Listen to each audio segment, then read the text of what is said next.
The content in this video is based on factual, real-life events and public records. All opinions expressed are for educational and documentary purposes only. Viewer discretion is advised, as some scenes may depict sensitive content. This video is intended for informative purposes and complies with YouTube's guidelines. They thought the sentence was the punishment. They were wrong. For millions of people every year, the real punishment begins after the cuffs click shut, inside a system where survival matters more than innocence, and one wrong move can follow you for life. Every year, millions of people across the United States, Canada, and Europe are pulled into the same invisible pipeline, from street to cell. Arrest statistics make it look clean. Court verdicts make it sound final. But what happens after the courtroom doors close is something most people never see. This documentary follows real cases, verified reports, and first-hand accounts to expose what truly happens when crime meets prison. From the shock of arrest, to the first brutal hours inside, to the unspoken rules that govern survival behind bars. This isn't just about crime. It's about power. It's about fear. And it's about how prison doesn't end justice. It mutates it. Watch closely, because once you enter this world, nothing works the way you think it does. If you enjoy real, gripping prison documentaries and true stories, don't forget to like this video, leave a comment, and share it with your friends and family. Hit that subscribe button and turn on notifications so you never miss more shocking and exclusive content. The arrest, when freedom ends. It almost never happens the way people imagine. There's no dramatic speech. No slow-motion takedown like in the movies. For most inmates whose stories fill prison systems across the United States, Canada, and Europe, arrest comes suddenly, in a car at home, on a sidewalk, or during a routine stop that turns irreversible in seconds. Court records from Cook County, Los Angeles County, Toronto, and London all show the same pattern. The moment the cuffs go on, control disappears. Former inmates describe the same sensation. Time collapsing. The street noise fades. Police radios crackle. Cold steel bites into wrists. And with that sound, click, life splits into before and after. For many first-timers, especially young men pulled from urban neighborhoods, arrest feels unreal. Several documented testimonies from Rikers Island detainees describe believing they'd be home within hours. Some even joked with officers, unaware that what felt like a small charge would trigger a chain reaction they couldn't stop. The ride to the station is often the first psychological break. Inside the cruiser, suspects sit alone behind plastic partitions, hands cuffed behind their backs, unable to adjust their bodies or wipe sweat from their faces. Surveillance footage and police dash cams reveal silence broken only by breathing. Fast, shallow, panicked. At the station, processing begins immediately. Shoes off, belts removed, jewelry confiscated, phones bagged and logged, identity stripped piece by piece. Strip searches are legal in many jurisdictions and deeply traumatizing. Investigative reports from U.S. jails and European holding facilities show that newcomers are ordered to undress completely, squat, cough, turn, and expose themselves under harsh lighting. For many, this moment replaces fear with humiliation. This is where reality sets in. Holding cells are rarely empty. Overcrowding is a constant issue in facilities like Rikers Island, Cook County Jail, and Fleury-Mérogis in France. Cells designed for 8 routinely hold 15 or more. Some inmates sit on floors. Others stand for hours. And everyone is watching. Former inmates consistently report that the first 24 hours are a test. Not an official one, but an inmate-run evaluation. Who's nervous? Who avoids eye contact? Who looks weak? Who looks dangerous? Gang tattoos matter here. Visible ink, spider webs, teardrops, block lettering, numbers, symbols immediately classify a person. Inmates without tattoos are questioned silently. Inmates with the wrong tattoos in the wrong environment are noticed instantly. In U.S. jails, racial alignment begins almost immediately. Court testimonies describe newcomers being pulled aside and asked direct questions. Where you from? Who you run with? In European facilities, the divisions may be less overt, but still deadly. Nationality, neighborhood, or past affiliations determining who you eat with and where you stand. The most dangerous period, according to correctional investigations, is the first 72 hours. This is when assaults peak. This is when extortion begins. This is when inmates are pressured to carry contraband, pass messages, or submit to taxes for protection. A former detainee at Cook County Jail testified that on his first night, a man with full-sleeve gang tattoos leaned in close and whispered, "You either belong to someone in here, or you're free property." No officer was present. None needed to be. By the time arraignment comes, sometimes days later, many inmates are already changed. Sleep deprivation, constant noise, fluorescent lights that never turn off, and the fear of random violence erode mental stability fast. Court appearances offer no relief. Shackled wrists, chain belts, courtrooms filled with strangers discussing your life like inventory. Judges see charges. Inmates feel consequences. When bail is denied or unaffordable, the transfer comes. Hands cuffed again. Chains added. Transport buses with steel cages and plastic seats carry detainees from holding facilities to long-term jails or prisons. Windows are blacked out. Routes are unknown. This is the final step from street to cell. As the prison gates close behind them, whether in a U.S. state prison, a Canadian federal facility, or European maximum security institution, one truth becomes unavoidable. Freedom didn't just end. It vanished. And what replaces it isn't justice. It's survival. Intake, the most dangerous hours. If arrest is the shock, intake is the breaking point. Correctional investigations across the United States, Canada, and Europe repeatedly confirm the same finding. The first 24 to 72 hours inside are statistically the most violent, most chaotic, and most psychologically damaging period of incarceration. This is the phase inmates later describe, not as punishment, but as initiation. The bus arrives without ceremony. Heavy doors hiss open. Boots hit concrete. Names are shouted. Numbers replace identities. Inside intake units at facilities like Rikers Island, Cook County Jail, HMP Belmarsh, and Fleury-Morougis, everything moves fast, deliberately fast. Confusion keeps people compliant. New inmates are herded into intake halls under harsh fluorescent lighting that never turns off.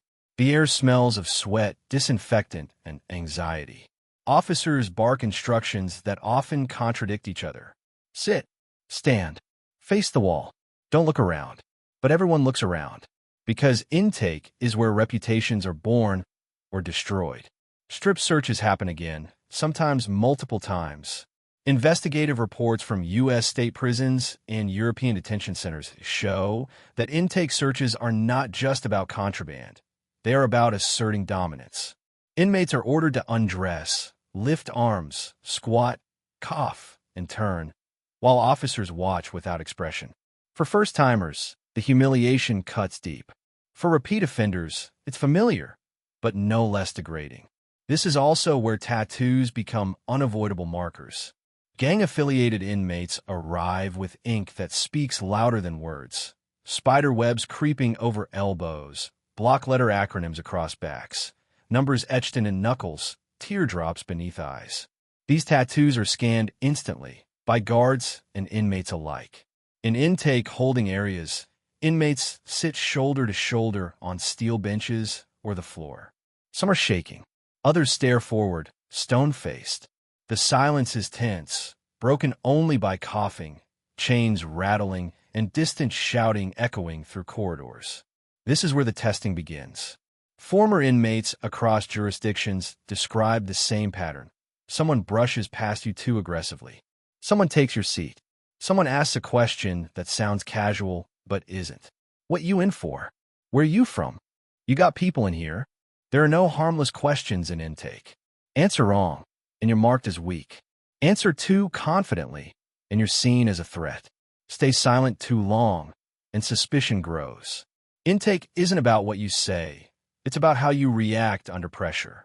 Correctional footage from Cook County Jail shows assaults occurring within minutes of inmates entering shared intake spaces. Punches thrown suddenly. Groups swarming fast. Guards responding late, sometimes deliberately late. In many facilities, understaffing is chronic. Intake units are overcrowded and officers are stretched thin. Inmates know this. Violence here isn't random. It's strategic. Strong inmates establish dominance early. Gangs identify potential recruits or easy targets.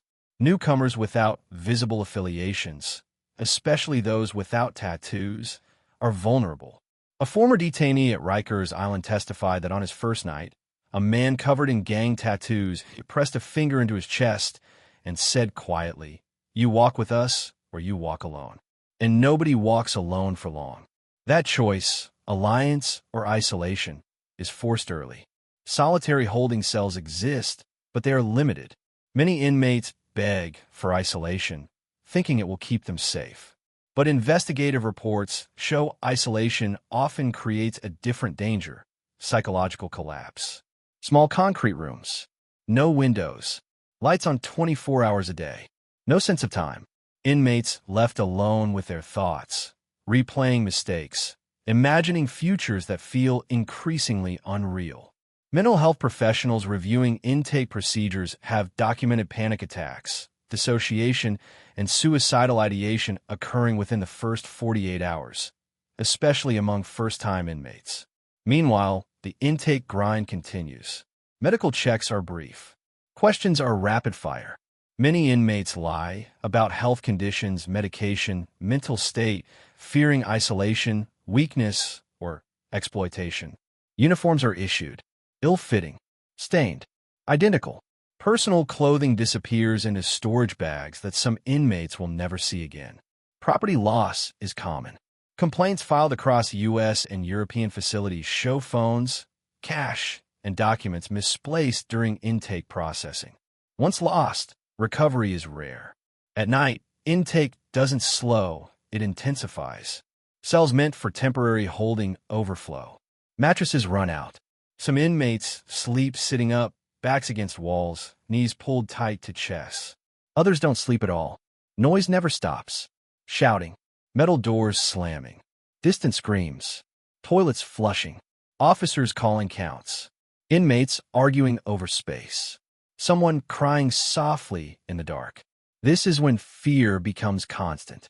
Former inmates describe intake nights as endless, time stretching, minutes feeling like hours.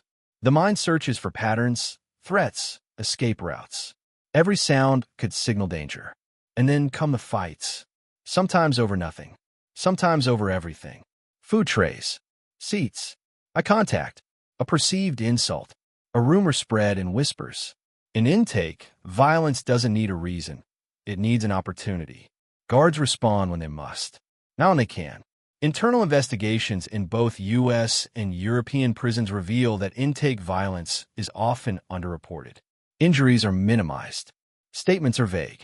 Video footage goes missing or is never reviewed. By morning, some inmates are already injured. Bruised ribs, split lips, swollen eyes. Others carry invisible damage. Shaken confidence, broken trust, hardened posture. By the third day, something fundamental changes. The shock wears off. Instinct takes over. New inmates learn to stand differently. Speak less. Watch more. Align quietly. They stop thinking like free people. They start thinking like inmates. Intake ends not with relief, but with relocation. Names are called again. Chains return. Groups are sorted. Transfers are announced. Some inmates head to general population. Others to protective custody. A few disappear into segregation. As intake doors close behind them, the message is clear. You survived the most dangerous hours. But now the real prison begins. The unwritten rules. Who really runs prison? By the time inmates reach general population, one truth is already clear. The rulebook on the wall is not the rulebook that matters. Across U.S. state prisons, Canadian federal institutions, and European maximum security facilities, daily life is governed less by official regulations and more by a dense network of unwritten rules, enforced not by guards but by inmates themselves. New arrivals feel it immediately. General population units are louder, more organized, and far more controlled than intake. Cells are assigned. Bunks are claimed. Territories are understood. Movement follows invisible lines that everyone seems to know, except newcomers. This is where prison hierarchies fully reveal themselves. In U.S. prisons, racial alignment often becomes unavoidable. Housing units quietly divide along racial or ethnic lines, a survival mechanism reinforced over decades of gang dominance.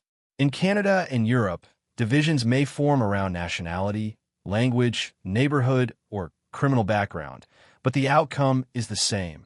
You don't stand alone. Gang-affiliated inmates sit together, walk together, eat together. Their tattoos tell stories, alliances pass violence, time served. These markings function as resumes inside the walls. A spider web isn't just ink. A number isn't decoration. A teardrop isn't fashion. Each symbol broadcasts history, loyalty, and capacity for violence. New inmates without visible affiliations are approached carefully, sometimes politely, sometimes not. The questions return, softer now, more calculated. Who do you run with? Who do you know? What's your paperwork say? Paperwork matters deeply. Inmates accused of certain crimes are scrutinized. Court documents are requested. Backgrounds are checked through inmate networks faster than most people realize. If something doesn't add up, consequences follow. Isolation, intimidation, or worse. Contraband economies are the lifeblood of prison power. Despite strict searches, prisons across the U.S., Canada, and Europe are flooded with illegal goods. Drugs, phones, weapons, tobacco, medication. Official investigations consistently show that contraband enters through multiple channels: visitors, drones, corrupt staff, and even deliveries. Control over contraband means control over people. Those who run supply lines gain influence. Those who owe debts become property. Debts are enforced through violence or forced labor, carrying packages, passing messages, or acting as lookouts. In one documented case from a U.S. state prison, an inmate unable to pay a drug debt was forced to assault another prisoner to earn credit. Violence becomes currency. Guards are present, but not always in control. While many officers follow policy, corruption exists everywhere. Investigative reports from Rikers Island, European prisons, and Canadian facilities reveal officers smuggling phones, drugs, and information in exchange for money, favors, or leverage. This creates a dangerous imbalance. Inmates with access to staff become untouchable. Complaints disappear. Searches are delayed. Fights are ignored. Inmates learn quickly which officers can be trusted and which ones must be avoided. They also learn which areas are blind spots, corners not covered by cameras, moments when counts are relaxed, times when violence can happen quietly. Violence in general population is rarely chaotic. It's precise. Fights happen fast. Groups move in coordination. Weapons appear and vanish. Victims are chosen carefully, often those who violated unwritten rules, disrespected hierarchy, or failed to pay debts. Retaliation is expected. Weakness is punished. But survival isn't only physical, it's psychological. Inmates learn to control facial expressions, to avoid eye contact without appearing submissive, to speak only when necessary, to walk with confidence even when terrified. Trust becomes dangerous. Friendships are transactional. Conversations are monitored. Information is currency, and betrayal is common. Documented inmate testimonies reveal that many assaults are preceded by casual conversations, laughter, or shared meals. When violence comes, it feels sudden, but it was planned. Rehabilitation exists on paper, classes, therapy, vocational programs. But access is limited. Wait lists are long. Participation can be seen as weakness or opportunity, depending on the environment. In many facilities, hardened inmates discourage rehabilitation, mocking those who try to change. "You're still in here," they say. This place doesn't reward good behavior. It rewards power. Over time, behavior adapts. First-timers who arrived anxious now sit calmly during lockdowns. They learn count schedules. They learn how to store property. They learn when to speak and when silence saves lives. This adaptation comes at a cost. Psychologists studying incarceration consistently find that long-term exposure to prison hierarchy reinforces aggression, hypervigilance, and emotional numbness. Empathy dulls. Violence becomes normalized. Prison doesn't just punish crime, it teaches it. By the time months turn into years, many inmates are no longer counting days. They're counting alliances, debts, and threats. They've learned the unwritten rules, and breaking them isn't an option. Hardened or broken. How prison changes people. Prison doesn't just take freedom, it rewires people. By the time inmates settle into the routines of incarceration, whether in a U.S. state prison, a Canadian federal institution, or European maximum security facility, the biggest changes are no longer visible on the outside. They're happening internally, quietly, and often permanently. Former inmates describe a moment when something clicks. Not a breakdown, not a fight, but a realization. This place is not temporary in the way I thought it was. Days blur together. Count times replace clocks. Meals arrive at fixed hours, regardless of hunger. Lockdowns interrupt sleep. Privacy disappears completely. The body adjusts, but the mind struggles. Psychologists studying long-term incarceration consistently identify the same traits emerging: hypervigilance, emotional suppression, and chronic distrust. These traits aren't personality flaws. They're survival adaptations. Inside prison, emotion is dangerous. Fear invites targeting. Sadness signals weakness. Even happiness can draw attention. So inmates learn to flatten emotional expression. Neutral faces, controlled movements, measured speech. This emotional armor protects, but it also isolates. Many inmates stop forming genuine connections. Conversations become guarded. Jokes are safer than honesty. Silence becomes default. For some, the change is hardening. Violence no longer shocks them. Screams at night become background noise. Lockdowns become inconveniences, not emergencies. Blood on concrete registers briefly, then fades. In documented interviews from U.S. and European prisons, inmates admit that after enough exposure, their internal reactions shift. Where they once felt fear or disgust, they now feel calculation. Who did it? Why? What happens next? Others break instead. Solitary confinement, repeated lockdowns, and constant threat exposure push many inmates towards psychological collapse. International human rights investigations into European and North American prisons document increased rates of anxiety disorders, depression, psychosis, and self-harm among inmates held in prolonged isolation. Some talk to themselves. Some stop talking altogether. Some lose track of time completely. Night is the hardest. Cells grow louder after lights out. Thoughts rush in. Regrets replay. Futures feel unreachable. Sleep comes in fragments, interrupted by shouting, metal doors, or the echo of boots during night checks. Dreams are vivid and cruel. Streets they can't return to, families aging without them, moments frozen in time. And then there's institutionalization. After months or years, many inmates lose the ability to make independent decisions. Simple choices, what to eat, where to go, when to move, have been made for them for so long that autonomy becomes uncomfortable. Former inmates report anxiety when asked open-ended questions. Some feel safer when told exactly what to do. Prison has trained them well. Rehabilitation programs exist, but access is uneven. Overcrowding, understaffing, and security priorities often push education and therapy to the margins. When programs are available, participation can carry stigma. In some facilities, inmates attending classes are labeled as weak or naive. In others, programs become controlled by gangs, used to recruit or monitor rivals. The system promises transformation, but rarely provides safety for those attempting it. Family connections suffer too. Phone calls are expensive. Visits are limited. Security procedures are humiliating for loved ones. Over time, contact fades. Birthdays are missed. Funerals pass without goodbyes. Many inmates stop calling, not because they don't care, but because hearing life move on without them hurts too much. This isolation feeds anger. Anger at the system. Anger at themselves. Anger at a world that feels distant and unreachable.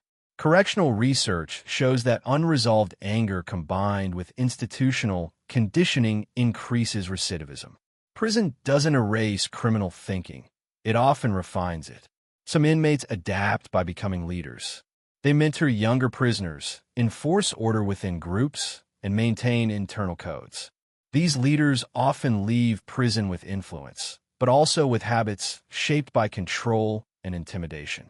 Others leave broken, released back into society. They struggle with noise, crowds, choices, and trust. Ordinary interactions feel threatening. Sleep remains shallow. Authority triggers defensiveness. Prison stays with them long after the gates open. By the time release approaches, many inmates are no longer sure who they were before incarceration. Identity has shifted. Values have blurred. Survival replaced ambition. Prison didn't correct behavior. It reshaped it. And the final chapter begins when the cell door opens again, not into freedom, but into a world that may no longer feel like home. After release, when prison follows you home, the gate opens without ceremony. No applause, no closure, just a final stamp on a document and the sound of metal unlocking metal. For inmates who have spent months or years inside U.S. prisons, Canadian federal facilities, or European institutions, release is supposed to mean freedom. But freedom feels unfamiliar. Former inmates describe stepping outside and being overwhelmed by sound first. Traffic, voices, wind, space. There are no counts, no whistles, no walls guiding movement. The world feels fast, unpredictable, and exposed. Prison taught them how to survive confinement. It did not teach them how to live free. The psychological conditioning follows them out. Hypervigilance doesn't turn off. Every stranger feels like a potential threat. Every sudden noise spikes adrenaline. Crowds feel dangerous. Silence feels unsafe. Many former inmates continue to sit facing doors. They scan rooms unconsciously. They sleep lightly, waking at the smallest sound. Employment becomes the first major barrier. Background checks shut doors quickly. Applications disappear without responses. Interviews end politely, then never call back. In the United States, Canada, and much of Europe, a criminal record is a permanent shadow. Without work, financial pressure mounts. Parole fees, housing restrictions, and mandatory programs consume time and money. Some are forced back into the same neighborhoods that fed their crimes, with fewer options and more scrutiny. Family reunions are complicated. Loved ones expect gratitude, change, and stability. Former inmates carry trauma, anger, and confusion. Small arguments escalate quickly. Control issues surface. Emotional distance grows. Children don't recognize them. Partners have adapted to life without them. Parents have aged. Home feels foreign. Support systems are fragile. Rehabilitation programs exist, but are underfunded. Waiting lists stretch for months. Mental health care is inconsistent. Many former inmates simply stop trying. Statistics confirm the pattern. Within 3 years of release, a significant percentage of former inmates across North America and Europe reoffend. Not always because they want to, but because prison prepared them for survival, not reintegration. Some return deliberately. Former inmates have admitted that prison felt simpler. Rules were clear. Identity was defined. Belonging existed, even if it was violent. Outside, everything is uncertain. Prison becomes familiar. Others spiral quietly. Substance abuse fills the void left by structure. Paranoia isolates them. Sleep disorders persist. Relationships collapse. Minor violations turn into new charges. A missed appointment, a failed test, a wrong association. And suddenly, the pipeline reverses. Street to cell to street to cell again. This cycle is not accidental. Investigative reports, criminology studies, and first-hand testimony all point to the same conclusion. Incarceration, as it currently functions, often creates better criminals, not better citizens. That doesn't excuse crime, but explains persistence. For some, escape is possible. A small number of former inmates managed to break free through education, strong family support, rare employment opportunities, or sheer determination. Their stories exist, but they are exceptions, not the rule. They speak of relearning empathy, rebuilding trust, fighting instincts prison burned into them, choosing restraint where aggression once felt natural. They describe freedom as work, daily, exhausting, necessary work. For many others, prison never truly ends. It lives in posture, in reactions, in silence, in fear. It lives in how they see the world and how the world sees them. When crime meets prison, justice doesn't conclude. It mutates. It reshapes people in ways courts never measure and sentences never predict. It creates cycles that span generations. It leaves scars that don't fade when doors open. This is the hidden reality behind arrest statistics and sentencing headlines. This is what happens when the street meets the cell. Prison isn't just a place. It's a system that reshapes behavior, identity, and destiny long after sentences end. The stories you've just heard aren't rare. They're routine, repeated every day across the United States, Canada, Europe, and beyond. If this documentary showed you something you've never seen before, if it made you question what punishment really means, then remember this. The most dangerous part of prison isn't always the violence inside. It's what follows people home. If you want real prison stories, true crime documentaries, and deep investigations they don't show on the news, Backhand Index Pointing writes, subscribe now. This channel exposes what statistics hide and headlines ignore. Every week, we break down real cases, real systems, and real consequences. Thumbs up like this video to help it reach more people. Speech balloon comment below. Do you think prison reforms people or traps them in a cycle? Outbox Stray share this documentary with someone who needs to see the truth behind the walls. Because understanding the system is the first step toward changing it.